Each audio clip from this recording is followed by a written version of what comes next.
Gokulam jewellers 20,000కు మించి కొనుగోలుకి gold coin, diamonds కి 5,000 ఆఫర్, ఎలక్ట్రిక్ బైక్ గెలుపొందే గొప్ప అవకాశం. నమస్కారం, వెల్కమ్ టు ఐ డ్రీమ్. ధర్మ మార్గం విత్ విజిత కార్యక్రమానికి స్వాగతం.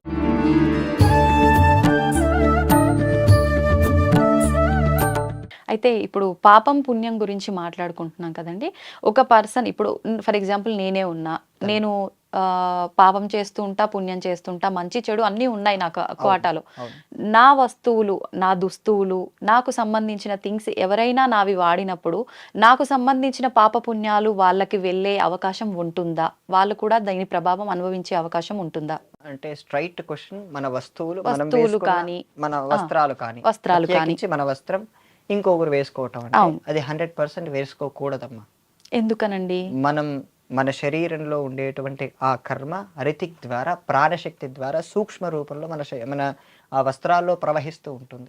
మీరు చేసేటువంటి ఉదాహరణకు మీరు రోజు పూజ చేస్తారు కదా, ఇంట్లో కూర్చొని దీపారాధన చేసి వెలిగించి ఏదో శ్లోకం ఏదో కూడా చదువుతారు కదా, దీని ద్వారా మీకు ఎనర్జీ వస్తుంది. ఆ ఎనర్జీ, ఆ శక్తిని మీ వస్త్రాలు కూడా నిక్షిప్తం చేసుకుంటాయి.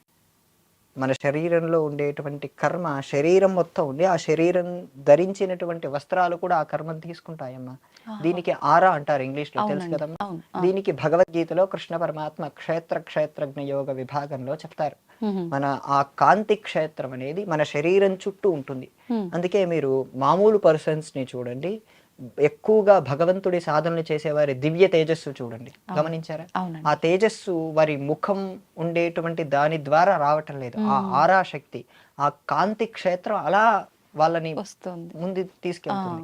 వీళ్ళు లేదా ఆ చేసినటువంటి ఆ భగవత్ సాధన చేసినటువంటి వస్త్రాలు మనం వేసుకున్నాం అనుకోండి, వాళ్ళ ఆరాశక్తి మనం తీసుకుంటున్నాం, తగ్గిస్తున్నాం. అంటే మీరు చేసేటువంటి సాధనలు వాళ్ళకి ఇస్తున్నారు. లేదా మీకు సైంటిఫిక్ గా చెప్పాలన్నా, మీరు వాడేటువంటి వస్తువులు మనకు ఉండేటువంటి జర్మ్స్ కానీ బ్యాక్టీరియా కానీ వాళ్ళకి ఇస్తున్నాం. సో అనారోగ్యాన్ని మనం వాళ్ళకి ఇస్తున్నట్టే లెక్క. ఇది ఒక వస్తువుల విషయంలో అంటే బట్టల విషయంలోనేనా, లేదంటే మిగతా మన వస్తువులు ఏదైనా వర్తిస్తుందా? అలాగే ఎక్కువగా మనం వాడే విషయాలమ్మా, మనం వాడే వస్త్రాలు, మన శరీరం పైన ధరించేటువంటిది ఏదైనా సరే.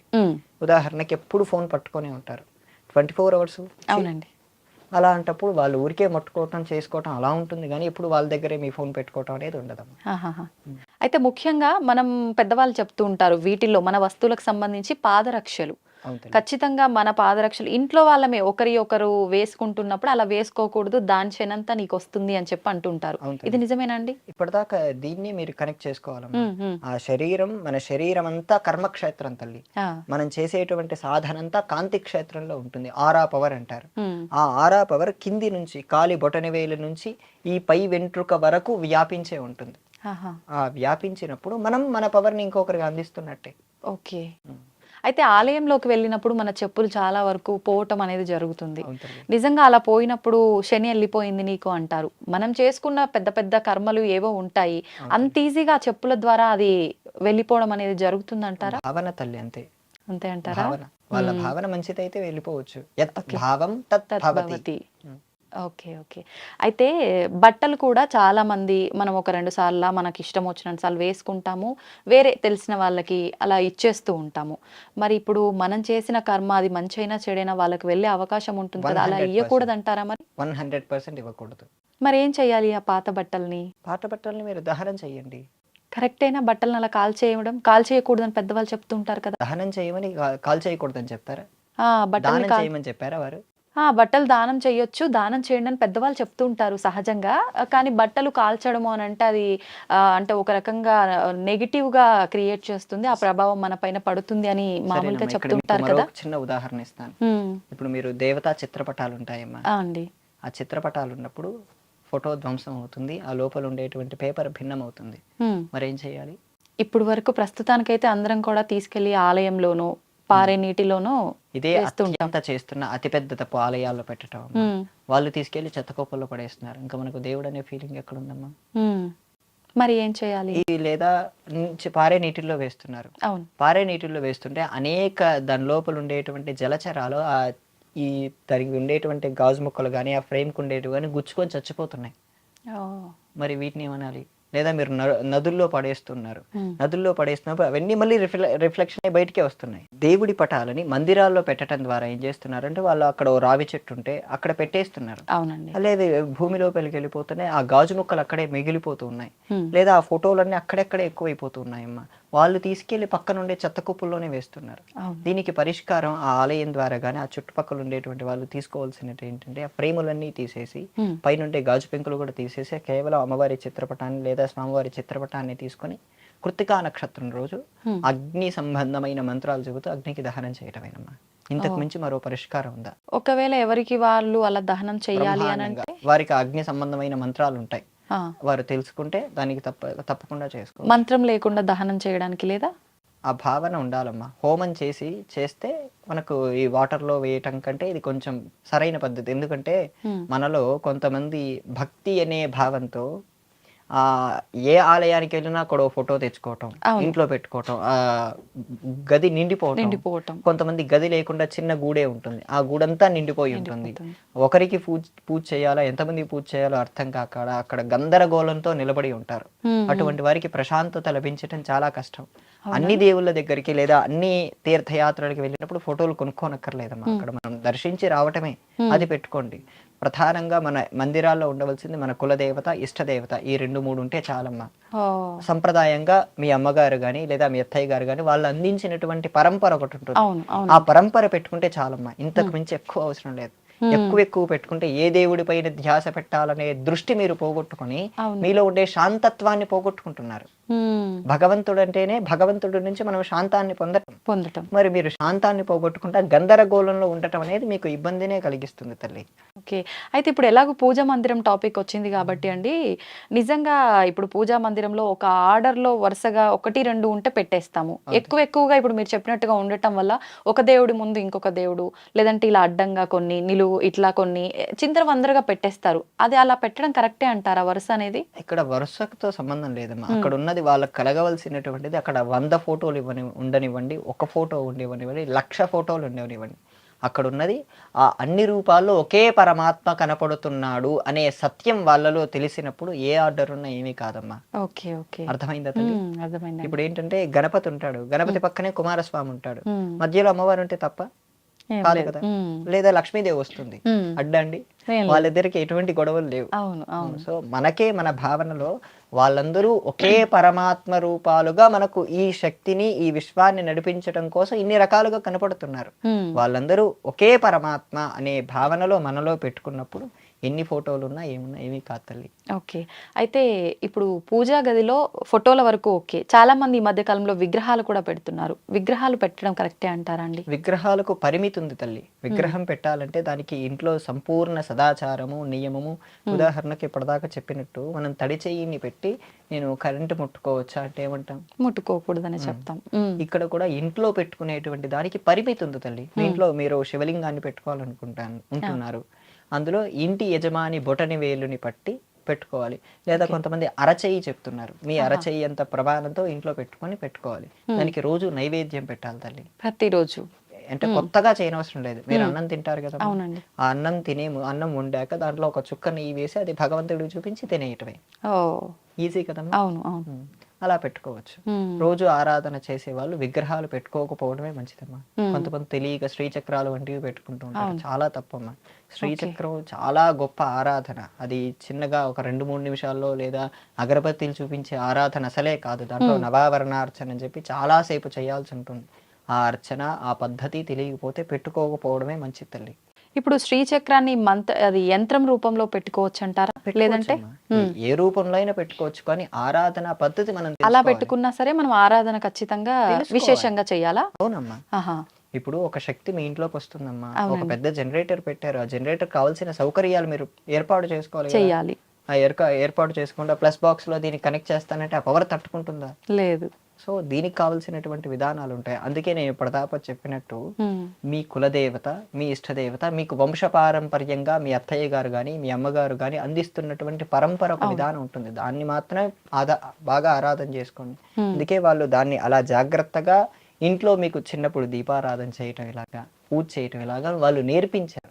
ఆ నేర్పించిన పద్ధతి ఎవరో యూట్యూబ్ లో చెప్పారని కొత్తగా ట్రాక్ తప్పి వచ్చారనుకోండి, మీరు చేసుకోలేని పరిస్థితుల్లో ఉండి ఇబ్బంది పడతారు. ఉమ్, కొంతమంది చిన్న స్ఫటిక శివలింగాలు కానీ అవును. శ్రీచక్రాలు కానీ కొని పెట్టేస్తుంటారు. వాటికి ఆరాధన ఏమీ చేయరు, అగరబత్తిలు చూపించి ఏదో ఒక బెల్లం ముక్క పెట్టేసి అయిపోతుంది అంటారు. అవును. వాటికి అలా చేయకూడదు. ఉమ్, ఒక దాన్ని పెట్టుకున్నప్పుడు దానికి తగినటువంటి పద్ధతే చెయ్యాలి.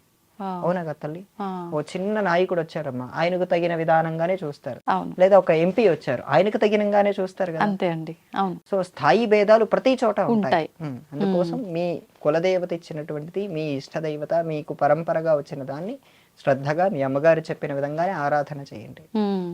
అయితే అండి ఇప్పుడు ఎంతసేపు చూసుకున్నా మన హిందూ ధర్మం అనగానే ఆరాధన, భక్తి, నియమాలు ఇవే ఉంటాయి. అసలు నిజమైన భక్తి అంటే ఏంటి? భక్తిలో 2 రకాలు తల్లి. ఉమ్. ముఖ్య భక్తి, గౌణ భక్తి. అంటే ఏంటండి? గౌణ భక్తి అనగానే ప్రదర్శనలు ఉంటాయి తల్లి. ఉమ్, వాళ్ళకు అంత భగవంతుడు, మన భాషలో చెప్పుకోవాలంటే గుడికి వెళ్ళి ఫోటోలు పెట్టేయటం, ఉమ్, దేవుడితో పాటు సెల్ఫీలు దిగేయటం, ఉమ్. కేవలం కోరికలు చూపించుకోవడం కోసమే చేసేది. కోరికలు మాత్రమే చెప్పుకునే దాన్ని గౌణ భక్తి అంటారండి. ఉమ్, ఎటువంటి కారణం లేకుండా మీ తల్లిగారు మీ పైన మిమ్మల్ని ప్రేమించడానికి ఏమైనా కారణం ఉందా? ఏముండదు. నిష్కారణంగా అవును. నిష్కపటంగా ప్రేమించేదాన్ని ముఖ్య భక్తి అంటారు. ఉమ్, భగవంతుడి నుంచి ఎటువంటిది ఆశించకుండా, అది ప్రేమ కానీ మోక్షం కానీ, ఈ దేహం పొంది మోక్షం పొందడానికే కదా. అవునండి. ఆ మోక్షం కూడా వదిలేసి ఉమ్, నాకు భగవంతుడు మాత్రం ఉంటే చాలు అనే నిష్కపటమైన ప్రేమ ఉండేదాన్ని ముఖ్య భక్తి అంటారండి. ఉమ్. ఇది నారదుడు భక్తి సూత్రాల్లో చెప్తారు. అయితే ఇప్పుడు ఇందాక మీరన్నట్టుగా కొంతమంది చూపించుకోవడానికి చేస్తారు, కొంతమంది చూపించుకుంటూనే దాంట్లో చాలా ఆడంబరంగా అతిగా చూపిస్తూ ఉంటారు ఆ భక్తి అనేది. అవును తల్లి. అలా చేయడం అసలు నిజంగా కరెక్టే అదే తల్లి. అంటారా? మీరు అతిగా వాడారు అనే పదమే అక్కడ అతి అయిపోయింది. ఉమ్, ఉమ్, భక్తి సహజంగా ఉన్నప్పుడు అతి అనే పదం రాదు. ఉమ్, వాళ్ళని అప్పుడు యోగులుగా కింద కన్సిడర్ చేయాలి. అప్పుడు ఉమ్, సహజమైన మనస్తత్వంలో నిష్కపటంగా చిన్న పిల్లాడి మనస్తత్వం కలిగి భగవంతుని చూడగానే లేదా భగవంతుడి గురించి వినగానే వాళ్ళలో ఒక రకమైన కాంతి వాళ్ళ నుంచి వస్తుంది, లేదా వాళ్ళు చిన్నపిల్లలు అయిపోతారు భగవంతుడి గురించి వినగానే. అవును. అటువంటి వాళ్ళని యోగులు అనే కీర్తించాలి. అయితే చాలా మంది మీరన్నట్టుగా ఇందాక ఇష్టంతో ఒక రకమైన ఆ లోపల భగవంతుణ్ణి ఆరాధించాలనే తపనతో ఆరాధిస్తుంటారు, Right. ఆ భక్తిని చూపిస్తారు. కొంతమంది మాత్రం, కొంతమంది కాదు, ప్రస్తుతం ప్రతి ఒక్కరు కూడా అలానే ఉన్నారు, ఏదో ఒక కోరిక కోసం, ఏదో ఒక లాభాపేక్ష కోసమే భగవంతుణ్ణి ఆరాధిస్తుంటారు. నిజంగా ఇలా లాభాపేక్ష కోసమే పూజించే పూజ అనేది మనం ఎంత భక్తితో చేసినా అది ఉపయోగం ఉంటుందంటారా దానివల్ల? ధర్మబద్ధమైన కోరికల్ని కృష్ణ పరమాత్మ ఒప్పుకుంటున్నాడు తల్లి. ఓ, మీ కోరికలు ధర్మబద్ధంగా ఉన్నప్పుడు ఒప్పుకుంటారు, కానీ చివరికి కోరికలు లేని స్థితికే వెళ్ళాలి. ఉమ్, కోరికలు లేని స్థితి పేరే, కోరికలు లేని స్థితి, కోరికలు లేని ఆ మనస్సు పేరే ఆత్మ తల్లి. ఉమ్, మనం ఎంత కోరికలు, ఇప్పుడు మీరున్నారు తల్లి, ఒక వ్యక్తి ఉన్నారు, ఆయనకు వివాహం కావాలి, కుటుంబంలో పరిస్థితులు ఉంటాయి, డబ్బులు అవసరం, అవన్నీ ఎవరికో చెప్పుకోవడం కంటే భగవంతుడి చెప్పుకుంటే మేలంటారు కదా. తీరుస్తాడనే నమ్మకం ఉన్నప్పుడు చెప్పుకుంటే మంచిదే. ఉమ్, ధర్మపరమైన భక్తి, ధర్మపరమైనటువంటి ఇటువంటి ఆలోచనలు కరెక్టే, ఉమ్, కానీ అది అతి అయిపోకూడదు. ఏదైనా సరే మధ్య మార్గంగా ఉండాలి. ఉమ్, మధ్యలో ఉండి ఇటు పూర్తిగా కోరికలకు వశం అయిపోయి అన్ని భగవంతుడే తీర్చేస్తాడు, నేను చెప్పుకున్నాను నాకు BMW కారు కావాలి, నాకు ఒక ₹1 కోటి ప్రయాణం కావాలి, మన దగ్గర అంత స్కిల్స్ లేకపోయినా అనే ఆలోచన ఉన్న వాళ్ళు అది విపరీతం అయిపోతుంది. ఉమ్, అలా కాకుండా ధర్మపరమైన మన స్థితిని బట్టి భగవంతుడికి చెప్పుకుంటే అది ఖచ్చితంగా కృష్ణ పరమాత్మ ఒప్పుకుంటున్నారు భగవద్గీతలో.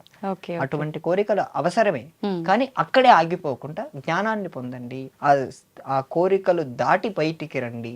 ఆహా. దానికే మనం అసతోమా సద్గమయ, తమసోమా జ్యోతిర్గమయ, మృత్యోర్మా అమృతంగమయ అంటారు. అవునండి. ఆ తమస్సు అనేది మనకు, ఈ కోరికలేవి మనకు, ఆ తమస్సు అంటే అజ్ఞానం, ఆ చీకటిలోనే ముంచుతూ ఉంటుంది. ఉమ్, ఆ చీకటి లేని నిజమైన సత్యమైన వెలుగుని మనం పట్టుకోవాలి. ఆ వెలుగుని పట్టుకోవటం కోసమే ఈ పూజలు, భక్తి ఇవన్నీ అవసరమే తల్లి ఇటువంటి సందర్భాలు. ఉమ్, అది అతి అయిపోకూడదు. అతి అనే దాన్ని కూడా మళ్ళీ మనం ఖచ్చితంగా చెప్పలేం. ఏదేతి వాళ్ళలో ఎంతో ప్రేమ ఉంటేనే పొంగిపోతూ ఉంటారు. అవును, కదా తల్లి. ఉమ్, ఆ పొంగిపోయినప్పుడు వాళ్ళలో భక్తి పరవశించిపోయి కీర్తనలు పాడతారు. ఉమ్, ఇప్పుడు ఆల్వార్లని ఉంటారు, అవును, అవును, లేదా మనం తమిళనాడు వెళ్తే వాళ్ళు తేవారం అని కీర్తిస్తారు. తేవారం అంటే 1500-2000 సంవత్సరాల క్రిందట ఉన్నది. ఓ, పెరియ పురాణం అని కూడా ఉంది. పెరియ పురాణంలో నాయనార్లను ఉంటారు. ఆహా, ఈ నాయనార్లందరూ శివుణ్ణి విపరీతంగా కీర్తించారమ్మా. ఒక ఆయన నాయనార్లలో ఒక ఆయనకి ఉమ్, భగవంతుడికి ధూపం వేయడం అంటే ఇష్టం. ఉమ్, తన దగ్గర లేకపోయినా అప్పు చేసి మరీ కొని ఉమ్, ఇంట్లో ధూపం వేసేవాడు శివుడికి. అది కరెక్టే అంటారా? లేకపోయినా ఇంకా అప్పు చెప్తాను. చేసి ఆయనకి ఎంత ఇష్టం అంటే తనకు ఇల్లమ్మైనా సరే ధూపం వేసేసాడు. ఓ అంత ధూపం వేస్తే ఇంకా భగవంతుడు ఇతడికి ఇస్తే అంటే అది మనం వర్ణించలేము. దాన్ని అవును, అతి అని మనకు కనపడుతుంది. అతడి దృష్టిలో నేను భగవంతుడికి ప్రేమను అర్పించుకుంటున్నాను అనిపిస్తాడు. అప్పుడు భగవంతుడు అతనికి కనపడ్డాడు. ఇది తమిళనాడులో జరిగిందమ్మా. ఓ ఇలా సందర్భాలు చాలా ఉన్నాయి. ప్రతి దాన్ని మనం అతి అని మన వే ఆఫ్ లో మనం చెప్పలేం. అతడి వే ఆఫ్ లో అది అత్యంత ప్రేమ అయి ఉండొచ్చు. కనపడ్డాడు భగవంతుడు అంటే నిజంగా ఎలా కనపడతాడు? భగవంతుడికి రూపం ఉంటుందా? ఎలా దర్శనం ఇచ్చాడు ఆయనకి? భగవంతుడికి రూపం ఉంది తల్లి. సగుణ బ్రహ్మ అంటారు భగవంతుణ్ణి. ఆ సగుణ బ్రహ్మలో కనపడతారు. రెండు రకాలు ఉన్నాయి. భగవంతుడు దర్శించాము అంటే మనం ఎలా దర్శిస్తున్నాం? కృష్ణ పరమాత్మ భగవద్గీతలో అర్జునుడికి దివ్యం దదామితే చక్షుహు అంటారు. అంటే ఈ భౌతికమైన కళ్ళతో వాళ్ళని చూడలేవు, నువ్వు నన్ను చూడలేవు. విశ్వరూపం చూపించినప్పుడు ఆయనకి కృష్ణుడు సపరేట్ గా వేరే కళ్ళు ఇస్తారు, జ్ఞాన నేత్రం అంటారు. ఇది ఆయనకొకరికి అర్జునుకొకడే కాదు, అర్జునుడి కంటే ముందు ఈయన పొందారు. దుర్యోధనుడి వారి తండ్రి ఎవరండి? ధృతరాష్ట్రుడు భగవంతుణ్ణి చూశాడు. చూసిన తర్వాత మళ్ళీ జ్ఞాన నేత్రం తీసేసి మామూలు గుడ్డివాడుగానే ఉన్నాడు. సో భగవంతుణ్ణి చూడటానికి ఈ భౌతికమైన దేహం సరిపోదు. ఇటువంటి సాధనలు చేస్తున్నప్పుడు మనకు ఒక జ్ఞాన నేత్రం ఉంటుంది. ఇక్కడ ఆజ్ఞా చక్రం అని ఉంటుంది. మీరు బొట్టు పెట్టుకున్న ప్రదేశం ఆజ్ఞా చక్రం ఉంటుందమ్మా. అక్కడే కర్మలన్నీ మీరు జడ వేసుకున్నారు కదా, ఆ జడ వేసుకున్న దానికే ఇలా లింక్ అయి ఉంటాయి. అవన్నీ మీరు బొట్టు పెట్టుకోవడం, ప్రతిరోజు ఇలా ముట్టుకోవటం ద్వారా, బొట్టు పెట్టుకునేటప్పుడు కూడా కొన్ని మంత్రాలు ఉంటాయి, లేదా భగవంతుడి నామస్మరణ చేస్తూ బొట్టు పెట్టుకున్నప్పుడు ఆ కర్మ లింకులన్నీ తెగిపోతాయమ్మా. అప్పుడు మీకు ఆ దివ్యం దదామితే చక్షు, ఆ జ్ఞాన నేత్రం మీకు ప్రకాశిస్తుంది. ఆ లోపల ఉండేటువంటి ఆత్మతత్వం మీకు కాస్త తెలుస్తుంది. అందుకే మీరు రోజు బొట్టు పెట్టుకోవడానికి కారణం అదే తల్లి. అందుకే భగవంతుణ్ణి దర్శించడానికి భౌతికమైన ఈ కళ్ళు సరిపోవు, కానీ భగవంతుడు ఒక నేత్రాన్ని ఇస్తాడు తను మనల్ని చూడాలనుకున్నప్పుడు. ఇప్పుడు ఇక్కడ కూడా పాపిట బొట్టు పెట్టుకుంటాం కదా, అది కూడా ఇది సహస్రారానికి లింక్ తల్లి. స్త్రీలు వివాహమైన వాళ్ళే చేస్తారు. అది వివాహం అనేది ఒక పరిణితి పొందాలి, మానసికంగా ఒక పరిణితి పొందాకే వివాహం చేసుకుంటారు. అందులో ఇక్కడ ఏంటంటే మన శరీరంలో 7 చక్రాలు ఉంటాయమ్మా. ఇక్కడ ఆజ్ఞ, ఇది సహస్రారం, ఇది హైయెస్ట్. ఇక్కడ 1000 పద్మాలు ఉంటాయి, సహస్ర దళం ఉంటుంది ఇక్కడ ఈ ప్రదేశంలో. స్కాన్ అది చేస్తే కనపడదు. ఇక్కడ సహస్ర దళ పద్మం ఉంటుంది. ఇది కానీ విచ్చుకుందంటే అతడి పూర్తిగా ఇంకా అత్యున్నతమైన స్థితి, పరమహంస, రమణ మహర్షి ఇటువంటి స్థితి పొందుతారు. ఇదంతా సాధన ధ్యానం వల్ల సాధ్యమవుతుందా? దీనికి భగవంతుణ్ణి ఇలా చేరుకోవడానికి 4 మార్గాలు: భక్తి, కర్మ, యోగ, ఉపాసన. ఈ 4 ఏది పట్టుకున్నా చివరికి మనకు కలగాల్సింది కలుగుతుంది తల్లి, మోక్షం. చాలా కృషి చేయాల్సి వస్తుందేమో. చేయాలి. ఏ మార్గంలో సులువైన మార్గం అంటారు 4? అది మనం చెప్పలేం. మీ అభిరుచి ఏంటనే నేను చెప్పగలను. ఓకే, అంటే ఎవరి అభిరుచిని బట్టి వాళ్ళు డిసైడ్ చేసుకోవాలి. అభిరుచి అనేది వాళ్ళే డిసైడ్ చేసుకోగలరు. నాకు భక్తి ఇష్టం అండి, మీకు యోగా ఇష్టం అండి, నాది మీరు తీసుకొని మీది నేను తీసుకోగలనా? లేదు. కారణం అంతే తల్లి. అయితే ఇప్పుడు ఇందాక మనం అతి భక్తి వీటన్నిటి గురించి మాట్లాడుకుంటున్నాం కదండి. చాలా మంది పూనకాలు వచ్చి ఊగిపోతుంటారు. కొంతమంది అలా వచ్చినప్పుడు సైలెంట్గా అసలు మాటలే మాట్లాడకుండా ఉంటారు. ఒక్కొక్కరు ఒక్కో రకంగా ప్రదర్శిస్తుంటారు. ఈ పూనకాలు రావడం అనేది నిజంగా భగవంతుడిపై ఉన్న భక్తిని ప్రదర్శించడం అంటారా? నిజంగా ఈ పూనకాలు అనేది ఉన్నాయంటారా? దీన్ని పూర్తిగా లేదు అని కొట్టేయటానికి లేదు తల్లి. ఇప్పుడు ఏంటంటే దాదాపు మోసమే జరుగుతుంది మనం చూస్తున్న వాటిలో. ఆ మోసాన్ని చూసి నిజంగా ఈ పూనకాలు అనేవి అబద్ధం అని చెప్పి మనం నిర్ణయించుకోలేం. అలాగని ఒకే స్టేట్మెంట్ గా పూనకాలు లేవని అనలేము. వెనుకటి కాలంలో, పూర్వకాలంలో ఇలా పూనకాలు వచ్చి చెప్పిన వాళ్ళు సత్యమయ్యేనవి ఉన్నాయమ్మా. అలా చెప్పగలిగిన వాళ్ళకి ఇంటిగ్రిటీ ఉండాలి. భగవంతుడు ఒక దేహాన్ని లేదా ఆ దేవత ఈ దేహాన్ని పొందాలనుకున్నప్పుడు, లేదా ఈ దేహం ద్వారా ఏవైనా ఆ దేవతా శక్తి చెప్పించాలనుకున్నప్పుడు వాళ్ళలో న్యాయసంధత బాగా పరిశీలిస్తారు. వాళ్ళు న్యాయంగా బ్రతుకుతున్నారా, సదాచారంగా పాటిస్తున్నారా, ఇది పరిశీలించి ఆ దేవత చెప్పాల్సింది చెప్పి వెళ్ళిపోతుంది. తర్వాత దాన్ని పరిశీలిస్తే నిజమైన సంఘటనలు ఉన్నాయి, కానీ ఇప్పుడు వస్తున్న వాళ్ళందరివి నిజమని చెప్పలేరు. మానసిక ఒకసారి సైకియాట్రిస్ట్ ని పరిశీలన చేయాలి. అలాగనే దీన్ని మొత్తం కొట్టేయలేం. ఏది నిజమో అనే దాని గురించి ఇప్పటిదాకా మొదట ఉదాహరణ చెప్పారు. మీకు తెలిసిన వారు ఎవరైనా ఎంఎస్ చేస్తుంటారమ్మా? వెళ్తుంటారు కదా, ఇక్కడ కూడా ఎంఎస్ ఉంది, కానీ అక్కడ చేయడానికి వెళ్తుంటారు కదా, అవును. అప్పుడు ఏం చేస్తారు వాళ్ళు 4-5 రకాలుగా పరిశీలన చేస్తారు. ఏ యూనివర్సిటీ బాగుంటుంది, అవును. ఎంత స్కాలర్షిప్ వస్తుంది, మనకి ఎక్కడ పార్ట్ టైం జాబ్ దొరుకుతుంది, ఎన్నేళ్లలో బయటకు వస్తాం, మనకు వస్తే ఖచ్చితంగా మనకు మంచి టర్న్ ఓవర్ ఉండే జాబ్ వస్తుందా లేదా, ఇటువంటివన్నీ పరిశీలన చేస్తారు. దానన్నిటికంటే ముందు మంచి కాలేజా లేదా అని పరిశీలన చేస్తారు, అవునండి. మంచి యూనివర్సిటీ కాదా అని పరిశీలన చేస్తారు. ఉమ్, దానికోసం 4-5 మంచి వ్యక్తుల్ని అడుగుతారు. ఉమ్, మామూలుగా జులాయిగా తిరిగే వాళ్ళని లేదా బ్యాక్లాగ్స్ ఎక్కువ ఉన్న వాళ్ళని అడగరు. అడగరు. ఇది కూడా అంతే. ఇటువంటి విషయాలన్నిటికీ సరైన వ్యక్తులను అడగాలి. ఓకే. అవునా కాదు తల్లి? అవును, అవును. మామూలు వ్యక్తులు మామూలుగా పైన ఆర్భాటాలు చేసేటువంటి వ్యక్తుల్ని మీరు పట్టుకున్నారంటే ఆర్భాటాల దగ్గరికే మీరు తీసుకెళ్తారు. చివరికి అక్కడ మీరు మోసపోయాక వ్యవస్థని మొత్తం తిడతారు. కరెక్ట్. పర్సన్ నుంచి వచ్చింది వ్యవస్థ పైన పడుతుంది ఆ ఎఫెక్ట్ అనేది. ఇక్కడ తప్పు చేసింది ఎవరు? మీరు సరి అయిన వ్యక్తిని ఎంచుకోకపోవడం తప్పు. అక్కడ కూడా మనదే తప్పు. అంటే మనం చూసేటువంటి దృష్టితోనే ప్రపంచం కనపడుతుందమ్మా. అవునండి. ఇప్పుడు మీరు ఒక అబ్బాయి ఉన్నాడు, తన ఇంట్లో వాళ్ళ కుటుంబంలో అందరూ చనిపోయారు, అతడు దొంగగా మారాల్సిన పరిస్థితి వచ్చింది. ఉమ్, అదే అటువంటి వ్యక్తే వాళ్ళ అక్కయ్య గారు కొంత సహాయం చేస్తే ఉమ్, తను రిషికేశ్ వెళ్ళి ఆ, ఉద్యోగం కోసం ప్రయత్నం చేస్తే ఆ ఉద్యోగం రాకపోతే ఆ. తను కొండపై నుంచి దూకపోతే శివానంద స్వామి అని ఆయన కాపాడితే ఆయన కాస్త డబ్బులు ఇచ్చి తిరిగి రిషికేశ్ పంపిస్తే, రిషికేశ్ నుంచి రామేశ్వరం పంపిస్తే అతనే అబ్దుల్ కలాం అయ్యాడు. ఉమ్, పరిస్థితులన్నీ ఒకరివే తల్లి. మనం ఎలా ఆ పరిస్థితుల్లో ఎలా ప్రవర్తిస్తున్నాం, ఎటువంటి పరిస్థితి అయినా సరే మనం స్వభావం కోల్పోకుండా ఉన్నామో అటువంటి వాళ్ళమే మనం ఉండాలి తల్లి. ఉమ్. దీన్ని తవ్వండి, తవ్వుతూనే శివలింగం. పరమాత్మకు జీవా సరే దాన్ని అట్లా కప్పేసేయండి, చూపించదండి. Krishna is there. మూర్తి పూజ కాదు, సాక్షాత్ బ్రజేంద్ర నందన భగవాన్ ఉన్నారు మూర్తిలో. ఏమీ ఆశించకుండా ఆరాధించే వాళ్ళు కూడా ఉన్నారా ప్రభుజీ? నిజమైన భక్తి అంటే మనకు తెలియదు కాబట్టి